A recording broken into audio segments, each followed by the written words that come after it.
I came to New York from Chicago, and I came up here to finish school, Manhattan School of Music. Um, and somehow over the course of that time, I had a friend who was a violinist, Marie Hintz. They had a 5-floor walk-up apartment on 59th Street. And she had just got a Broadway show, so she moved into a more fitting place and gave that up to me and a few of my friends. We went in there and stayed there for about 5 or 6 years. And, well, the building isn't even there anymore now. But another friend of mine, a percussionist named Peter Berry, had a place down on 21st Street. And he asked me would I be interested, and it only took me one glance to say yes, and moved right in there. And from that time on, I noticed that in the Chelsea neighborhood, there were a lot of buildings like that. They've all kind of been absorbed now. They were formerly sites where where people managed the garment industry had housed a lot of those places. And when that began to fall or go into mechanization where those people weren't so employed anymore, all these buildings became empty. So I moved into one and started originally practicing like once a week. And that's even damned hard to do now. Find a few people who will come with you and practice somewhere once a week with nothing in particular in mind. But it got to the point where people said, we're doing this every week. We should put on some shows. And so we just started opening house, and it was never any money. It was never anything other than out of my and our pockets as we just, But what was important and what was paying and what was developing all that time was the opportunity to compose and perform original music.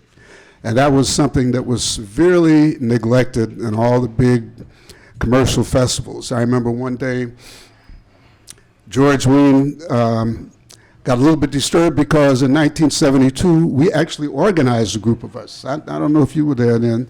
And a whole bunch of us just put on what we called the New York Musicians Festival. And magically, the next year, several of us were invited on the Newport Jazz Festival. But it didn't last that long, so there's a lot of work to still be done, and we can continue to do this, but we just have to have the desire to do it and the generosity to share our spaces and our energy with other people. In terms of organizing, I am a New York and DC based musician at this point.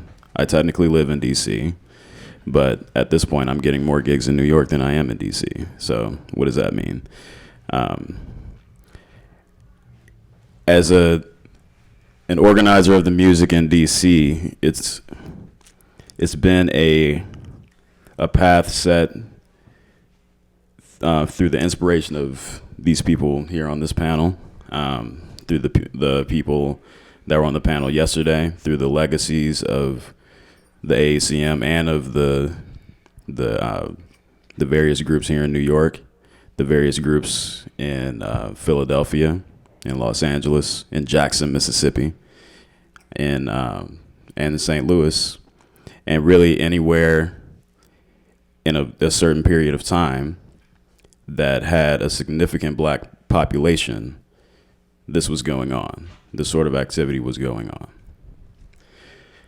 So that was the inspiration. Now, in my generation, I think the trend was what's been known as and what is called DIY America, whatever you want to call that. What I categorize that as to be the typical warehouse space or like the dingy storefront or something like that in which music is being played, and usually a very particular type of music, indie, post, whatever kind of rock and roll based music. And I found myself in a position where I was in one of these spaces with a rock and roll band, but also being engaged in the jazz genre of improvised music and wanting to create some sort of cultural equity within that space. So while the indie bands and some, not even a lot of the hip hop bands, but some hip hop groups, more popular forms of music were being celebrated in the city, were being celebrated as being culturally relevant to the youth, placing the music within that space exposed a lot of people in my generation in DC, in that scene, to jazz. I'll use that J word, to jazz. And a lot of time in the very very early days of that, a lot of those people said that this was their first time ever hearing jazz live, ever going to a jazz show, and experiencing it in my understanding and in my study of the music, is where it has been all along and where it should still thrive. So I'm talking about the loft scene. I'm talking about the things that led up to the loft scene and the things that led up to the things that led up to the loft scene, where this music has been an independent venture, something that is inherently innovative in its cultural and community applications. The opportunity to play original music in front of an audience that is ready to receive, outside of the confines of a club, outside of the financial restraints and the popular restraints of a popular venue or a more celebrated scene community. And I think that's where my story starts in this conversation. So I'll move on. I have a lot more to say, but yeah, I came here from Chicago, and I get asked a lot of times, well, you're from Chicago, and so but you're not in organization with the AACM, but it was my musical education started in Chicago public schools, and by the time I was 16, 17 years old, my musical education had already begun, and by the time I got introduced to the people from the AACM, I was already on my way to New York. And when I got here, I tell you, I was embraced by the music community down here on the Lower East Side. I give credit to Sam Rivers and Rashid Ali. These are people who embraced me and gave me my first opportunity to work here in New York City. And from there, that started, we got involved somehow in the so-called loft jazz era, which is somehow in an important phase of free jazz in New York City, the loft scene. And believe, and whether people want to admit it or not, a lot of musicians became known through performing during this period of the loft scene. But I moved on the Lower East Side when I first got here, and that was in the 70s, 1970, 1971, and became involved with the Elbow Hill, which was a public school abandoned by the city, 605 East 9th Street. Old PS, I forget the number, a huge public school building with classroom, hundreds of classrooms and thousands of square feet. And the people who had occupied that building at the time of Elbow Hill, I was on the board of directors and tried to convince them at every chance I could get, at every meeting. I'm going, listen, you guys have got to fill this building up. This building is a tremendous potential, but it's never going to do anything if you guys try to keep control of this space, like try to control it so much. And that was a conflict between myself personally, and I've been asked about to write about this and to explain this in public several times, but I haven't. And this is the first time I've ever mentioned it. But the fact is that by that building being left totally, almost empty and just controlled by a few people, the city took it back after a while, because the city began to say, okay, because the people at the Elbow Hill was telling me, oh, look, they're giving us grants to fix the furnace, they're giving us grants to do this and do that. And I'm saying, well, of course, it's their building. They're going to give you money to keep it in repair. It's the city's building. Next thing you know, the city auction it off, and boom, they had no more control. In that building, we did a lot of stuff. The first Lower East Side Jazz Festival, we had the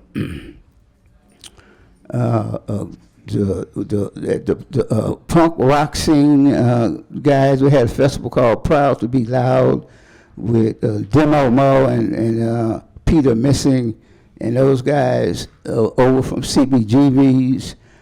We did a lot of things there, but because of people's not recognizing the potential in that space, in that community, the city recognized it first, and that's how that building was taken away from our community.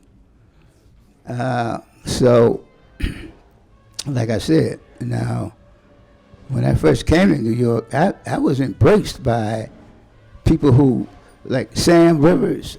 My first job, my first gig in New York City came from Sam Rivers.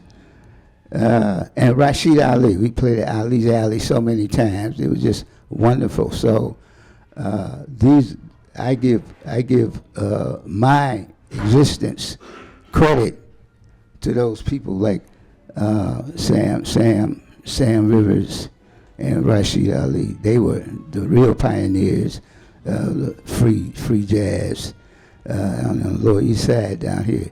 But it is true that there was different schools, different factions of musicians in the city at that time. But I never experienced any kind of separation whenever I ran into any kind of musicians who were considered to be beboppers or whatever. I've always managed to be able to play with them. And this is another part of why I exist here and why I'm here, is because the whole city, just this musical community that embraced this free spirit.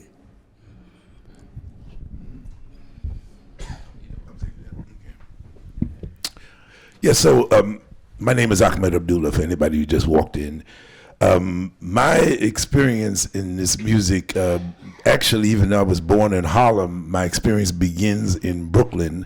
1968 is when I started working at a daycare center in Brooklyn. It was a predecessor to the East. It was 1310 Atlantic Avenue.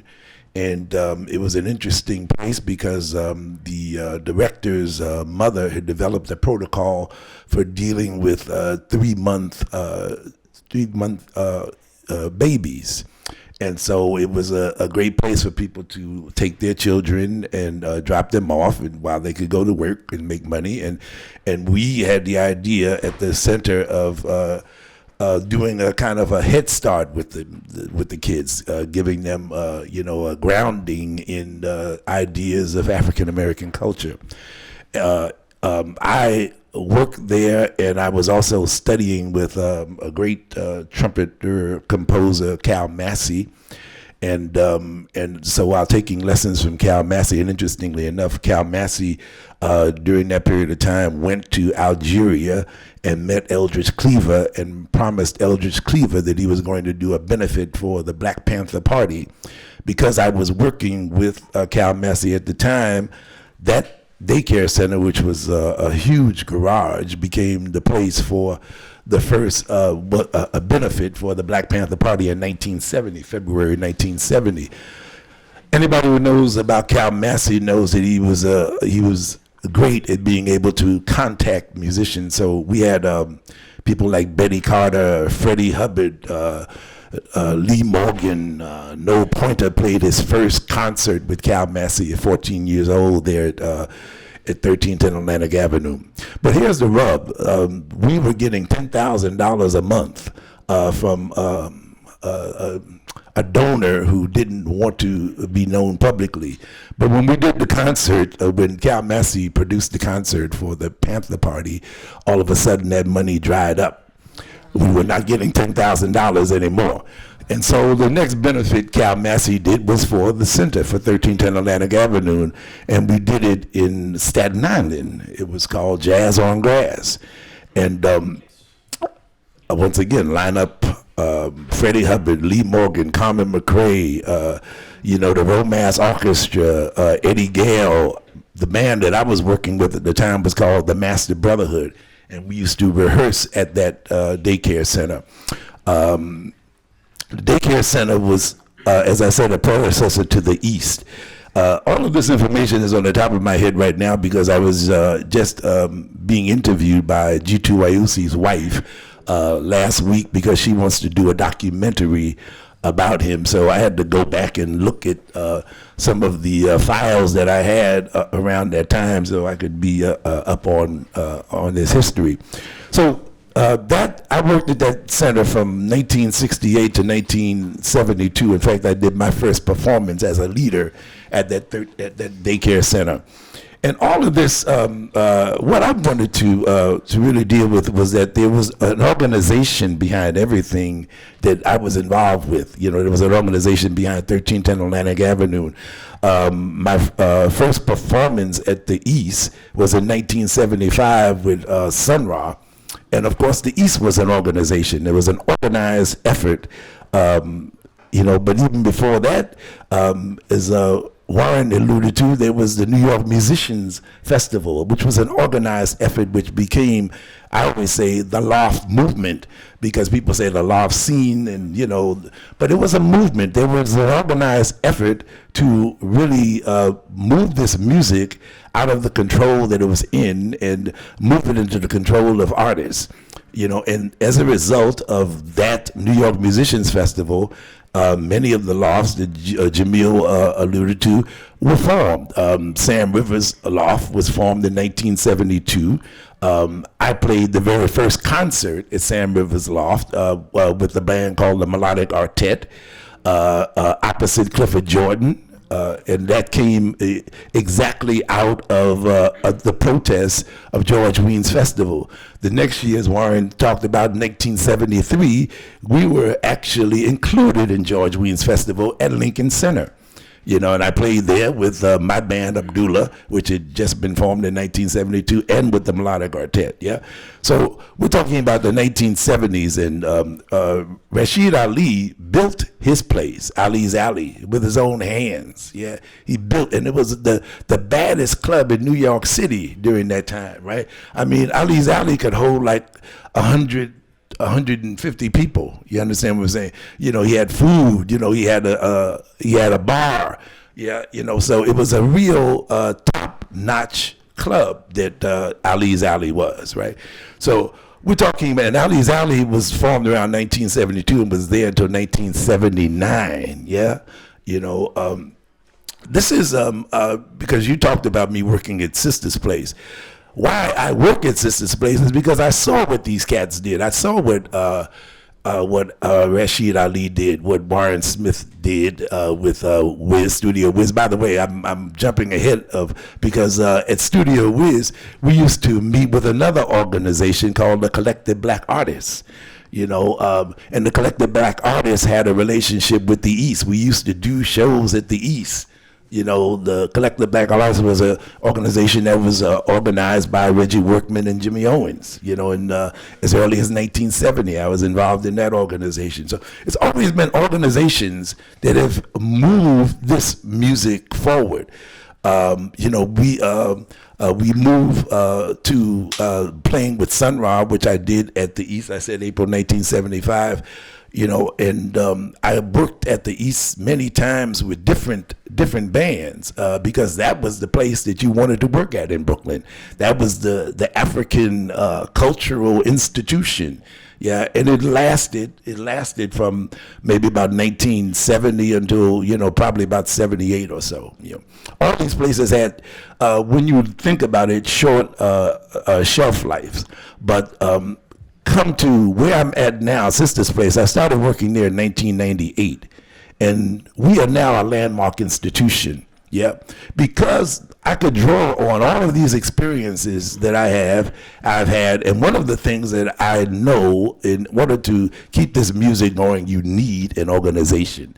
Yeah, one person cannot do it. You need other people. At the Sister's Place, there's an organization called the December 12th Movement. I work with them. I'm the music director. I book the musicians, but they do all of the other stuff. You understand what I'm saying? As Patricia said, you can't do all of that, man. No, one person cannot do it all. You need people to work with you. And that is one of the reasons I believe this music has suffered, because of the lack of organized efforts. And the history shows us that if you're not organized, you're going to be, you're going to fail, right? Because, everybody in this system that we're dealing with is organized against moving people forward. Yeah, and so if we're not organized to move people forward, we're going to fail.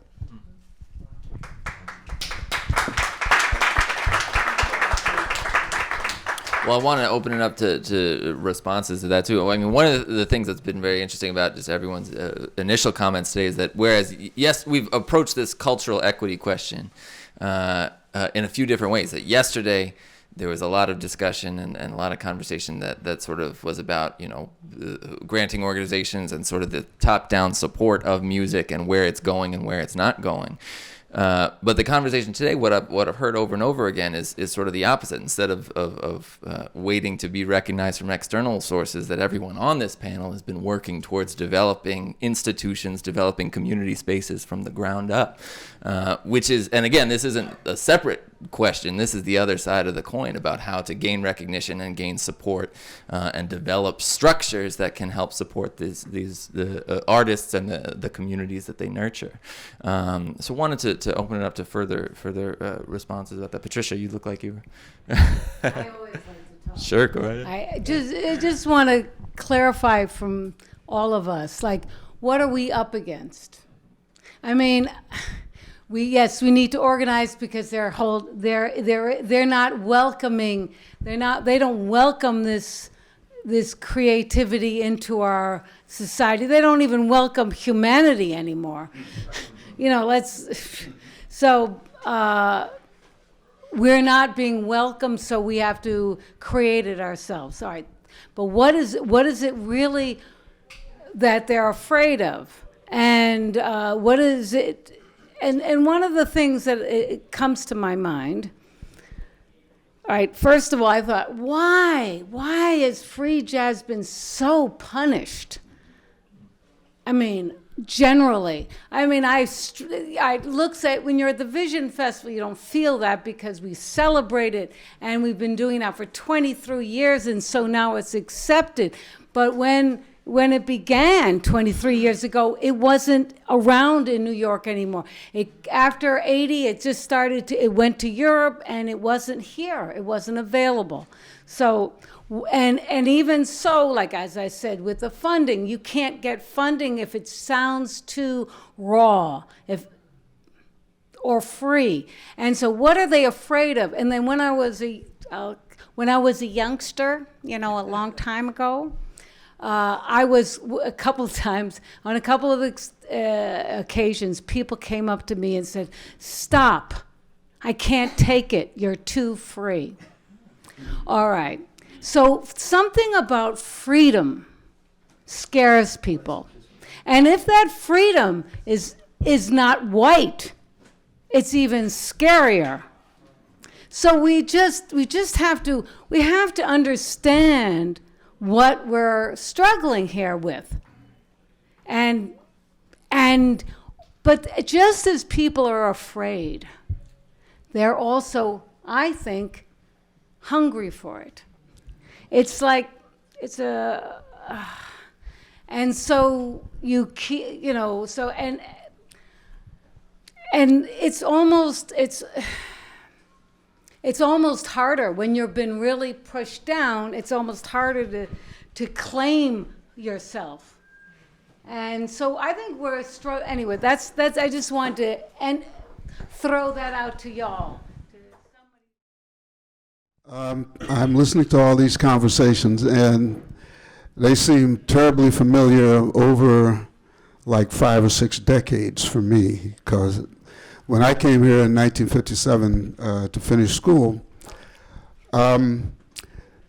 people would gather and find opportunities. I went to Manhattan School of Music, and I met a plethora of like-minded people there.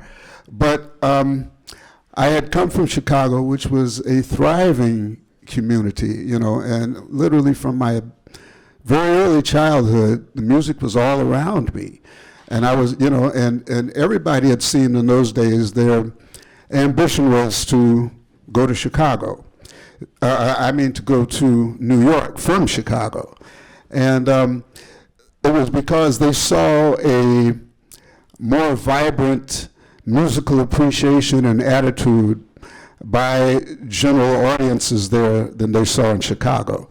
But that wasn't really true either, because when I got here, there was a lot about Chicago that I was very homesick for. And so these things are happening, and it's like an evolving situation. You go up and you come down.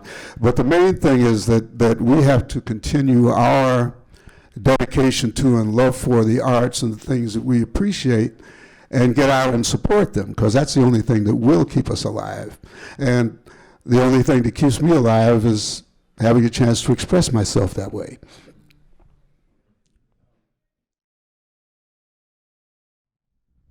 I contemplated several times the power of the resistance, and what is it, and where does it come from? Because at one time I was in Europe, and got into a conversation with some people over there who was, they were telling me that, like, jazz was never created in America, blues was never created in America, that jazz was actually a European thing. And so, it made me think, like, is this isolated attitude, or is this something more prominent in the world? Is a more worldwide attitude? And it really made me stop and think, you know, about the resistance to our efforts. Yeah.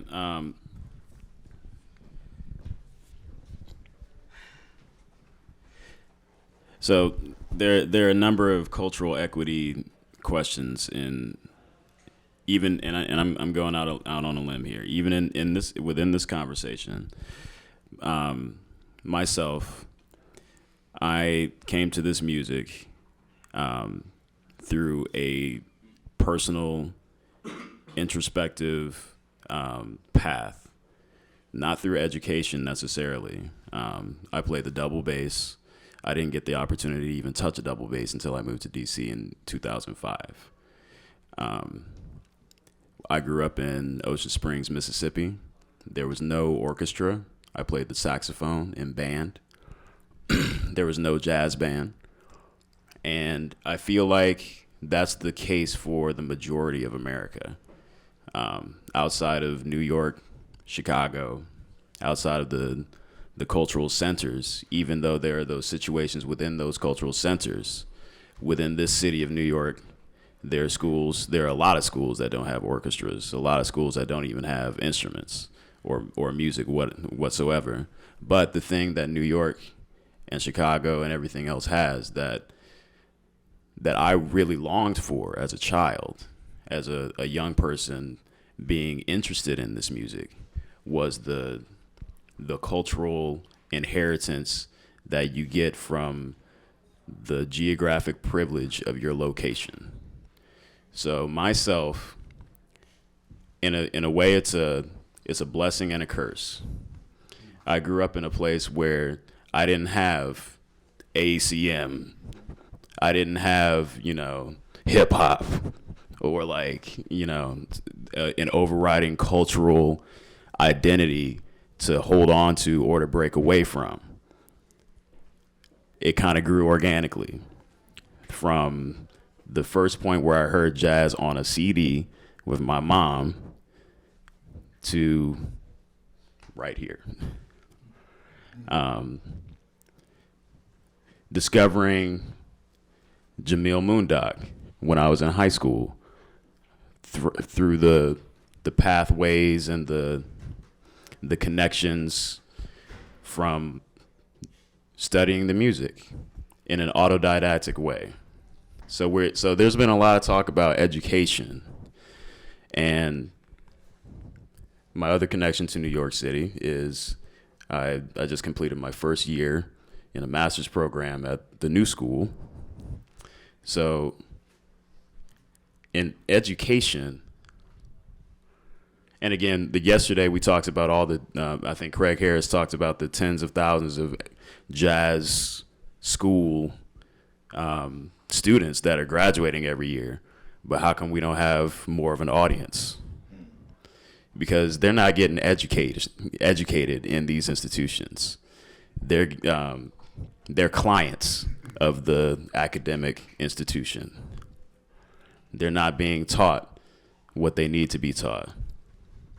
At Howard University in Washington, D.C., where I did not go, but I have had a lot of experience there. How come in the earlier days of the legacy of that school, how come Sun Ra wasn't there? How come he gave a lecture at Berkeley, but he didn't give a lecture at Howard? How can he give a lecture there and not at Medgar Evers College or even at the University of Arts in Philadelphia? So when we're talking about cultural equity, I think it's useful to take a broader look and really accept the blessing, and I have utmost reverence for the gentleman and the lady here on the stage, in their experience in these urban centers, and the exposure that they have received and are exposing the world to, and having the the opportunity, the cultural opportunity to do that, which is very, very key. Because what we're also talking about with cultural equity is positioning, cultural positioning, who gets seen. So if you're in New York, LA, the two media centers of the United States, they can just go right in their backyard and find something, and then all of a sudden they're the thing. Look at Kamasi. Just look at the nature of entertainment, of television, movies, all of that. This is the backyard of all that stuff. I don't know why they're not here, to be honest. But they have been here before. They're not going to even to Staten Island, or I don't want to get too deep into the geographic privilege piece, but that's just one thing to really think about in terms of how we're educating ourselves and exposing ourselves to this music. Like I said, for me, I didn't go to music school. I didn't, but I did go to school, James, and I didn't have a mentor early on. I didn't have a community or an outlet for this music at all until I moved to a place through circumstance. And that in itself, I think, is a very big issue that we need to talk about. How is it that even myself in Mississippi, how come I didn't realize that the Republic of New Africa was founded in Mississippi until I left? How come I didn't know about Alvin Fielder in Jackson until I left? How come I didn't realize the AECM-like organization that he started in Jackson, Mississippi until I left? And how come when I come to DC and New York, I recognize all these things and nobody cares? Why is that? Why is it that in DC in my organizational work and trying to uplift the legacy and the memory of all these people that were in DC and in New York and all along the East Coast, how come they don't know about it? And how come they don't care about it? Why am I having to evangelize for this music? Why is it not commonplace? Why is it not an accepted part of the history?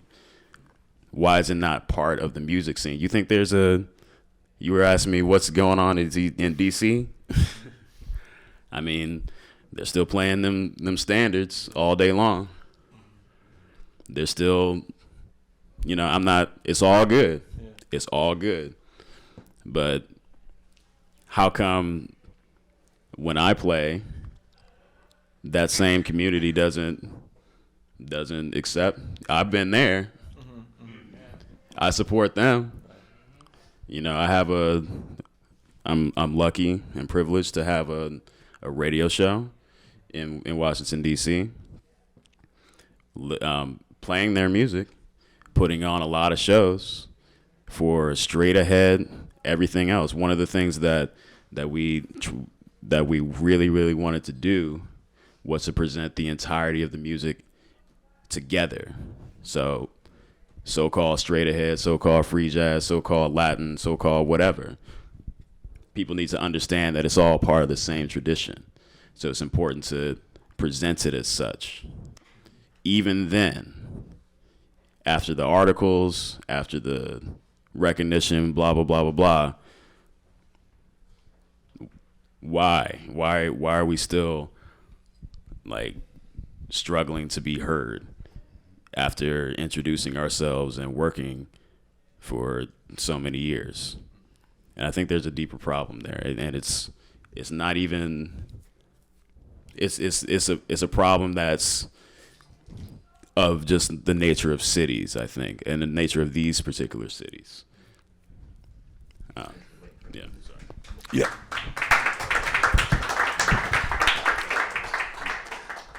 Growing up in Harlem, I was influenced by a reverend named Adam Clayton Powell, who once said, "What's in your hand?"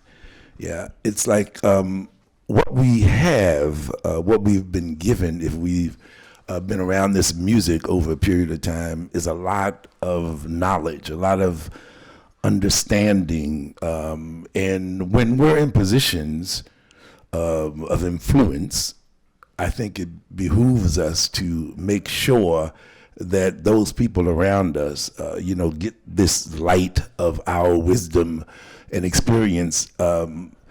Let me give you a for instance. For instance, I work for the Department of Education. I'm a music teacher at elementary school, PS3, and since I worked with Sun Ra for close to 2 decades, I think every one of the children from pre-K to 5th grade knows Sun Ra's music. You understand? They know who Sun Ra is because I teach them who Sun Ra is. I also work at the New School teaching a program on the philosophy and music of Sun Ra. I've been doing that, as Michael said, for 17 years now. Yeah.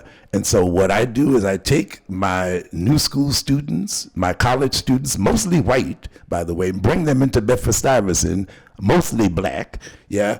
And the instrumentalists play the arrangements of Sun Ra, and the elementary school students sing the lyrics of Sun Ra, right? And we've done this for 3 years in a row. We have it's called a jazz puppet opera, yeah? And the kids actually make puppets, yeah? It's a 2-month project, right, that we did this year in 1 month, actually, because the funding wasn't as much as we've gotten in other years. But the idea of working on making puppets that they then manipulate and singing the songs of Sun Ra, right? And having a band play that music, and we put this all together, right? And we've done it 3 years successfully. You understand what I'm saying? So why I do this is because when I grew up, the music was around the community. You could go to the jukebox and you can hear Charlie Parker, with strings. You could hear Donald Byrd playing Fuego, you know what I'm saying? All of this music was around. You could go to the churches and hear, inspiring singing on Sundays, So if we're talking about expanding audiences, where can we begin but in elementary school? Developing the kids to know about what we know, passing it on. And we have there are many music teachers, I'm sure, who would be interested if somebody approached them about how they could be more helpful, more successful in talking to young people and presenting music to them. You see, so we have it. It's what's in our hand. We just need people to then do the legwork about finding who these music teachers are who are open to being able to teach this music. Yeah. What?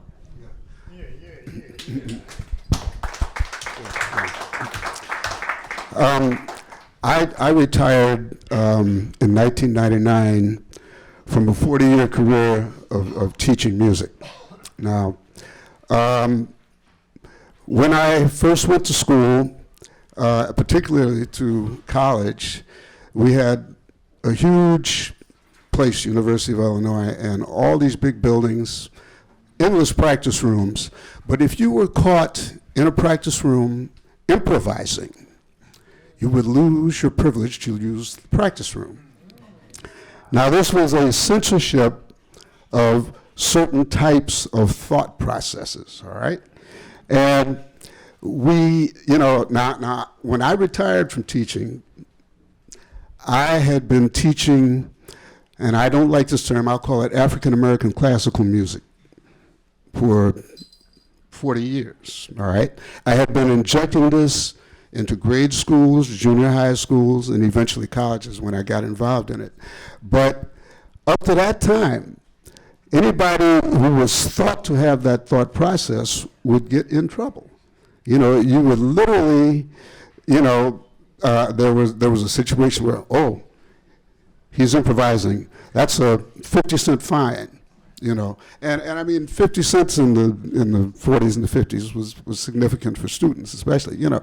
But they were trying to cut this whole connection off.